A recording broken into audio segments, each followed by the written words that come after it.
Hello everyone, I welcome you all to study Pathshala. I M Sonam Singh और current affair special में आज का हमारा टॉपिक है कि अभी हाल ही में एक रिपोर्ट में ये पता चला है कि लगभग 24% राज्यसभा सदस्यों पर आपराधिक मामले हैं। और ये देखने से एक जो बहुत पॉपुलर शब्द है राजनीति का अपराधीकरण, वो अवधारणा सही होती दिखाई देती है हमारे सामने। तो काफ़ी इम्पॉर्टेंट टॉपिक हो जाता है और क्योंकि पॉलिटिक्स का बहुत इंपॉर्टेंट रोल है हमारी डे टू डे लाइफ में, तो इसीलिए ये पूरे टॉपिक को समझना बहुत ज़्यादा इंपॉर्टेंट हो जाता है जनरल अवेयरनेस के लिए भी। तो पूरी वीडियो को एंड तक देखिएगा, बहुत इंपॉर्टेंट चीज़ें हम देखने वाले हैं इसमें। चलिए स्टार्ट करते हैं। सबसे पहले देखिए कंटेक्स्ट क्या है इसका। तो हाल ही में एसोसिएशन फॉर डेमोक्रेटिक रिफॉर्म्स यानी कि ADR, इसके द्वारा राज्यसभा सांसदों के निर्वाचन स्वयं शपथ पत्रों का विश्लेषण करने के उपरांत एक रिपोर्ट जारी की गई है। और थोड़ा बैकग्राउंड में जाएं, कॉन्टेक्स्ट में जाएं, तो अभी क्या हुआ है, 62 नए सांसदों के चुनाव के लिए चुनाव हुआ है। 62 नए सांसदों के लिए, कहाँ के लिए? राज्यसभा के लिए। ठीक है, राज्यसभा का आपको पता होगा कि हर 2 साल में 1/3 सदस्यों का चुनाव होता है राज्यसभा के लिए। तो इसी तरह से 62 नए सांसदों के लिए चुनाव हुआ था। उनमें से सभी सांसदों ने अपने स्वयं शपथ पत्र जारी किए थे। तो उनका विश्लेषण करने के बाद ये जो एक NGO है, एसोसिएशन फॉर डेमोक्रेटिक रिफॉर्म्स, इसने एक रिपोर्ट जारी की है और उसमें कई सारी चीज़ें बताई गई हैं। ठीक है, तो सबसे पहले ये याद रखिएगा, एसोसिएशन फॉर डेमोक्रेटिक रिफॉर्म्स के द्वारा ये रिपोर्ट जारी की गई है, राज्यसभा सांसदों के लिए है। ठीक है, तो ये है कॉन्टेक्स्ट। अब देखते हैं रिपोर्ट की मुख्य बातें क्या रहीं।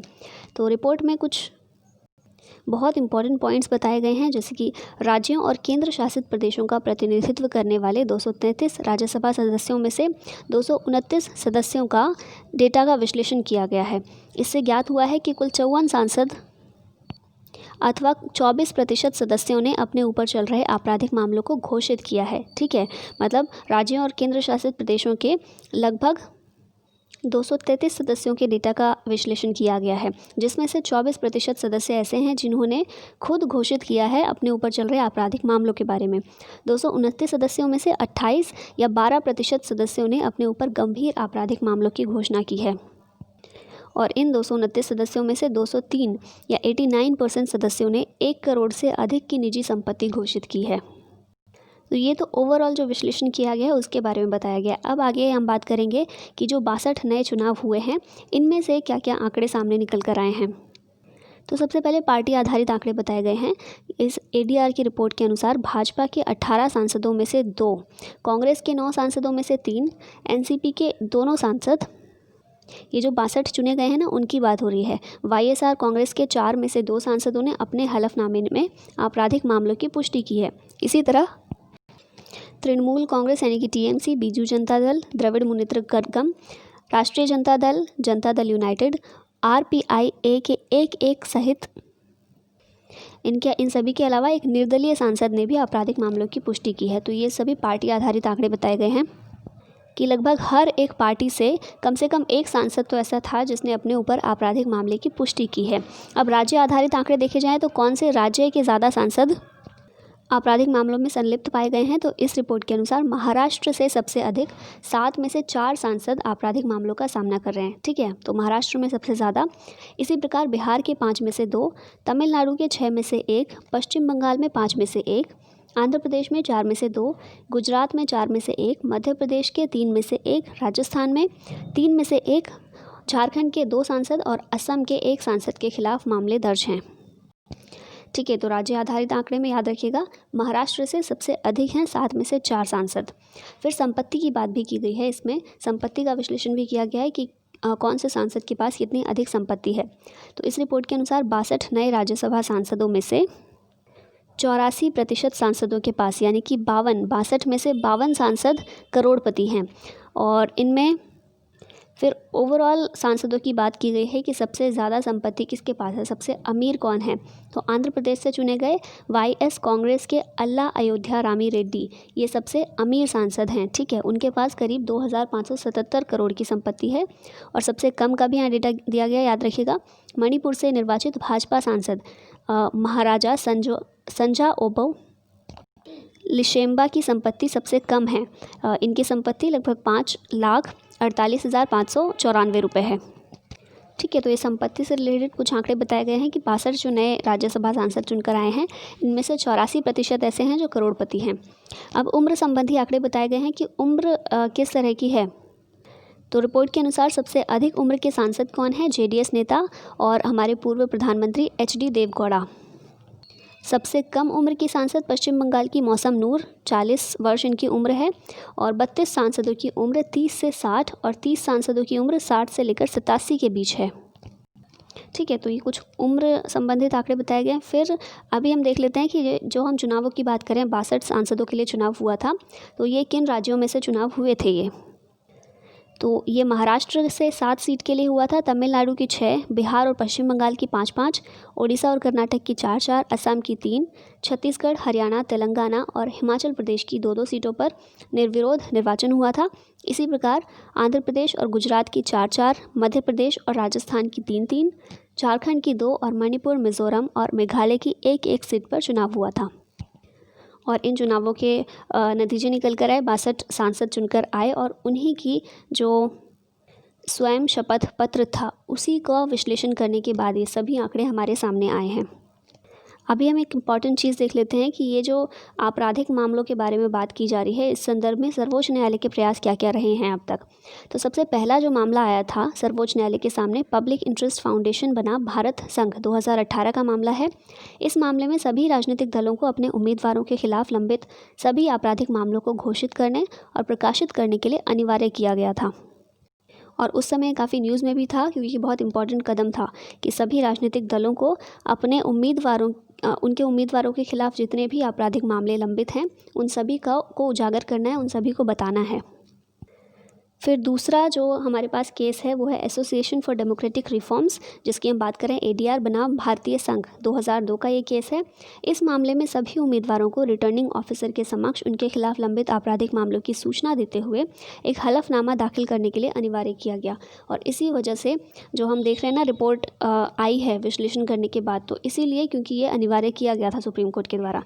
नहीं किया गया होता तो उम्मीदवार खुद अपने आपराधिक मामलों की पुष्टि नहीं कर रहे होते।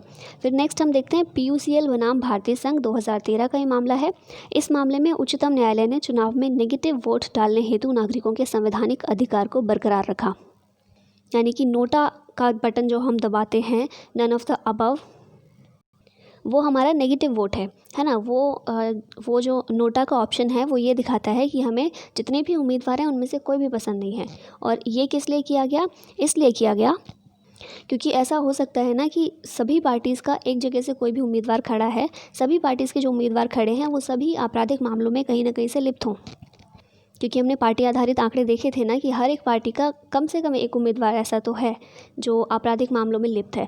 तो अगर वो सभी आपराधिक मामलों से लिप्त हैं, हमें नहीं पसंद है, तो नोटा का हम बटन दबा सकते हैं।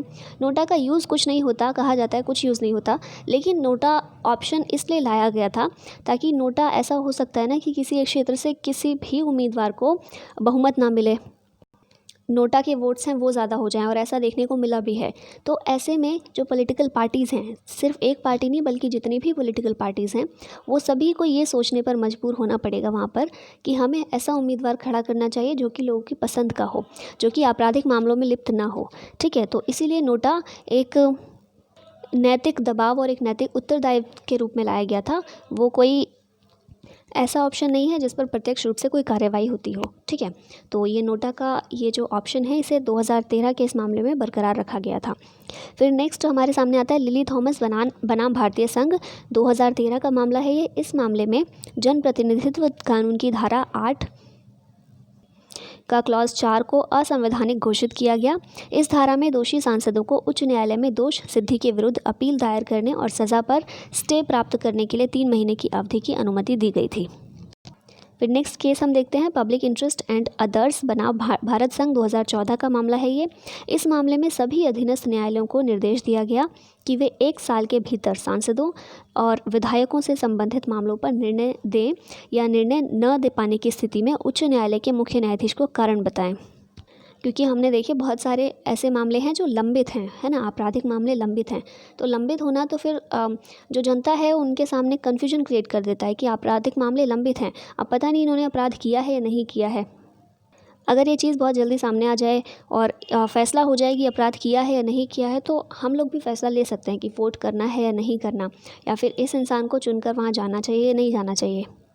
लेकिन लंबित होते हैं तो फिर तर्क होता है पार्टीज़ के पास भी कि लंबित हैं, अब ज़रूरी नहीं है कि उन्होंने अपराध किया ही हो। तो इसीलिए ये निर्देश दिया गया था, ये आदेश दिया गया था उच्च अधीनस्थ न्यायालय को कि जो भी मामले हैं उन्हें जल्दी से जल्दी निपटाया जाए।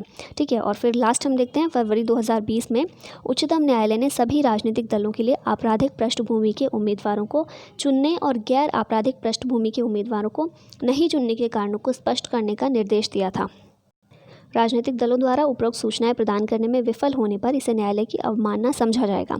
ठीक है, तो मतलब ये उच्चतम न्यायालय ने आदेश दिया, निर्देश दिया कि राजनीतिक दल कोई भी उम्मीदवार लेकर आते हैं, अगर वो आपराधिक पृष्ठभूमि के हैं तो उसे क्यों चुना गया, उसका कारण बताएंगे कि अपराध करने के बाद भी इस व्यक्ति को क्यों चुना गया, उम्मीदवार क्यों बनाया गया। और अगर आपराधिक पृष्ठभूमि का कोई व्यक्ति नहीं है और उसे नहीं चुना गया है तो उसका भी कारण बताना अनिवार्य है राजनीतिक दलों के लिए। और अगर उचित कारण नहीं बताया गया तो फिर उसे न्यायालय की अवमानना माना जाएगा, और न्यायालय की अवमानना मतलब उस राजनीतिक दल के खिलाफ कार्यवाही हो सकती है। ठीक है, अब आगे हम जन प्रतिनिधित्व अधिनियम के बारे में देख लेते हैं कि ये जो आपराधिक पृष्ठभूमि की बात हम कर रहे हैं ना, इस बारे में जन प्रतिनिधित्व अधिनियम क्या कहता है। तो वर्तमान में जन प्रतिनिधित्व अधिनियम यानी कि representation of the people act, कौन सा एक्ट, 1951 का। ठीक है, दो एक्ट हैं, 1950 का है, 1951 का है। तो 1951 के तहत किसी आपराधिक मामले में सज़ायुक्त होने के पश्चात चुनाव नहीं लड़ सकते हैं। अगर अपराध किसी का सिद्ध हो गया है, उसे सज़ा मिली है, तो वो व्यक्ति चुनाव नहीं लड़ सकता है। जन प्रतिनिधित्व अधिनियम 1951 की धारा 8 के अंतर्गत किसी भी आपराधिक मामले में 2 या 2 से अधिक वर्षों की सज़ा याफ्ता व्यक्ति को चुनाव लड़ने से प्रतिबंधित किया गया है। ठीक है, 2 साल की सज़ा मिली है या 2 साल से ज़्यादा की सज़ा मिली है, मतलब कि अपराध गंभीर है। ठीक है, तो ऐसा व्यक्ति चुनाव नहीं लड़ सकता है। परंतु जिन व्यक्तियों का मामला अदालत में विचाराधीन है वे चुनाव में भाग ले सकते हैं। तो यही प्रॉब्लम होती है कि मामले लंबित होते हैं, फैसला कुछ आया नहीं होता, अपराध किया है नहीं, तो ऐसे व्यक्ति चुनाव लड़ सकते हैं, इनके लिए कुछ प्रतिबंध नहीं है। तो ये प्रॉब्लम हो जाती है, और इसीलिए हम देखते हैं कि इतने सारे सांसद ऐसे हैं जिनके खिलाफ आपराधिक मामले हैं लेकिन वो लंबित हैं। ठीक है, अब सुझाव क्या हो सकते हैं, कैसे ये जो समस्या है इसे टैकल किया जा सकता है, ये भी थोड़ा सा इसके बारे में सोचना इंपॉर्टेंट हो जाता है। तो सबसे पहले बताया गया है कि राजनीतिक दलों को स्वतः दागियों को टिकट देने से इनकार कर देना चाहिए। ठीक है, राजनीतिक दल खुद इसके लिए स्टेप लें, आगे आएँ और आपराधिक मामले से संबंधित जो भी व्यक्ति है उसे टिकट ही ना दें, है ना, उन्हें उम्मीदवार क्यों बनाना। तो राजनीतिक दल को खुद भी अपनी साफ़ सुथरी छवि मेंटेन करने की कोशिश करनी चाहिए। फिर नेक्स्ट कहा गया है कि जिन व्यक्तियों के विरुद्ध जघन्य प्रकृति के मामले लंबित हैं, जघन्य प्रकृति के मामले कैसे होते हैं, जैसे कि कई सारे सांसद ऐसे हैं जिनके खिलाफ रेप के मामले हैं। ठीक है, आपराधिक मामले यौन शोषण के, यौन हिंसा के मामले हैं। इसके अलावा कई सांसदों के खिलाफ मर्डर केस होते हैं। ऐसे ही और बहुत ज़्यादा जघन्य मामले होते हैं। तो ऐसे में जन प्रतिनिधित्व अधिनियम में संशोधन कर ऐसे व्यक्तियों को चुनाव लड़ने के लिए प्रतिबंधित किया जाना चाहिए। जैसे हमने देखा ना कि मामले लंबित हैं तो उसके लिए कुछ प्रावधान नहीं है, वे व्यक्ति चुनाव लड़ सकते हैं, तो इनके लिए कुछ करना चाहिए। मामले लंबित हैं ठीक है, लेकिन अगर बहुत ज़्यादा गंभीर मामले हैं तो उनके लिए प्रतिबंध होना चाहिए। फिर नेक्स्ट है कि फास्ट ट्रैक अदालतों में दोषी विधायकों संबंधी मामलों की शीघ्र सुनवाई कर निर्णय दिए जाने चाहिए, ताकि लंबित ना रहें लंबे समय से और जल्दी से जल्दी मामले निपटें। ठीक है, फैसला जल्दी से जल्दी आए ताकि लोगों को भी फैसला लेने में आसानी हो। फिर नेक्स्ट देखते हैं, चुनाव अभियानों में धन प्रयोग को अधिक पारदर्शी बनाया जाना चाहिए। कि ये तो मांग कब से और हमेशा ही उठती रहती है कि धन प्रयोग कौन से राजनीतिक दल द्वारा किया गया वो उजागर होना चाहिए, वो पारदर्शी होना चाहिए, ताकि चुनाव निष्पक्ष तरीके से हो सके, पारदर्शी हो सके और आपराधिक मामले ये कम हो सके चुनावों में। ठीक है, तो धन प्रयोग को अधिक पारदर्शी बनाया जाना चाहिए। फिर नेक्स्ट हम और लास्ट देखते हैं, भारतीय निर्वाचन आयोग यानी कि ECI election commission of India के लिए राजनीतिक दलों के वित्तीय खातों के ऑडिट की शक्ति प्रदान की जानी चाहिए। मतलब ECI के पास ये अधिकार होना चाहिए कि राजनीतिक दल जितने भी पॉलिटिकल पार्टीज़ हैं उनका वित्तीय खाते को ऑडिट कर सकें, ताकि पता चले कि कहाँ पर कितना पैसा पॉलिटिकल पार्टीज़ लगा रही हैं, कहाँ पर वो भ्रष्टाचार में लिप्त हैं, किस तरह से वो गलत तरीके से या सही तरीके से पैसे का यूज़ कर रही हैं। तो वित्तीय खाते के ऑडिट का अधिकार, ऑडिट की शक्ति ईसीआई के पास होनी चाहिए। तो ये सभी सुझाव दिए जा सकते हैं, जिसके आधार पर हम कह सकते हैं कि अगर ये सारी चीज़ों पर हम ध्यान दें, ये सभी चीज़ों को लागू करें, तो काफ़ी हद तक ये जो राजनीति का अपराधीकरण ये बहुत ज़्यादा बढ़ रहा है, इसे टैकल करने में हेल्प मिल सकती है। ठीक है, अब लास्ट में हम देख लेते हैं एसोसिएशन फॉर डेमोक्रेटिक रिफॉर्म्स के बारे में, एडीआर के बारे में, जिसने ये रिपोर्ट जारी की है। तो ये एक भारतीय गैर पक्षपातपूर्ण और गैर सरकारी संगठन है, एक एनजीओ है जो चुनावी और राजनीतिक सुधारों के क्षेत्र में काम करता है। इसका मुख्यालय है नई दिल्ली में, स्थापना हुई थी 1999। कितने स्वयंसेवक इससे जुड़े हुए हैं? तो 1200 एनजीओज़, कम से कम छोटे छोटे 1200 एनजीओज़ इससे जुड़े हुए हैं। और इसका संक्षिप्त नाम क्या है? एडीआर, जो कि हम देख ही रहे हैं। और संस्थापक कौन हैं? तो ये हैं अजीत रानडे, राजेश अग्रवाल और ब्रिज कोठारी, ये तीनों इसके संस्थापक हैं। तो ये था कंप्लीट टॉपिक। 24% विधायक राज्यसभा के जिन्हें पाया गया है कि आपराधिक मामले उनके ऊपर लंबित हैं। ठीक है, तो ये पूरे टॉपिक के बारे में हमने अच्छे से इसको एनालाइज़ किया और सारी चीज़ों को एक एक करके सीरियल वाइज समझने की कोशिश की। आई होप पूरा टॉपिक आपको क्लियर हुआ होगा। और अगर कभी भी आपको क्योंकि ये पॉलिटिक्स ऐसा टॉपिक है ना कि कहीं भी हम जब 3-4 लोग इकट्ठे होते हैं तो ये टॉपिक कहीं ना कहीं से आ ही जाता है। तो कम से कम आपके पास कुछ रिलेवेंट पॉइंट होने चाहिए कि आप कुछ बोल सकें। हवा में बातें करने वाले तो बहुत लोग होते हैं। तो आपको आई होप कुछ पॉइंट्स मिल गए होंगे जो जनरल अवेयरनेस के लिए भी इम्पॉर्टेंट है। और अगर एग्ज़ाम्स में भी इस तरह का कुछ क्वेश्चन आता है, पूछा जाता है, तो आप आंसर बता सकते हैं। और ये वीडियो पसंद आया हो तो लाइक कीजिएगा और इसको शेयर भी ज़रूर कीजिएगा, ताकि और लोग भी थोड़े से अवेयर हो सकें इन चीज़ों के बारे में। क्योंकि अल्टीमेटली ये तो राज्यसभा की बात हो रही है, लेकिन यही कहानी लोकसभा की भी होती है, जहाँ जिसके लिए हम वोट करते हैं। तो इसीलिए चीज़ों के बारे में अवेयरनेस ज़रूरी है। तो वीडियो को लाइक और शेयर कर दीजिएगा और चैनल को सब्सक्राइब कर दीजिएगा। मिलते हैं नेक्स्ट टॉपिक के साथ।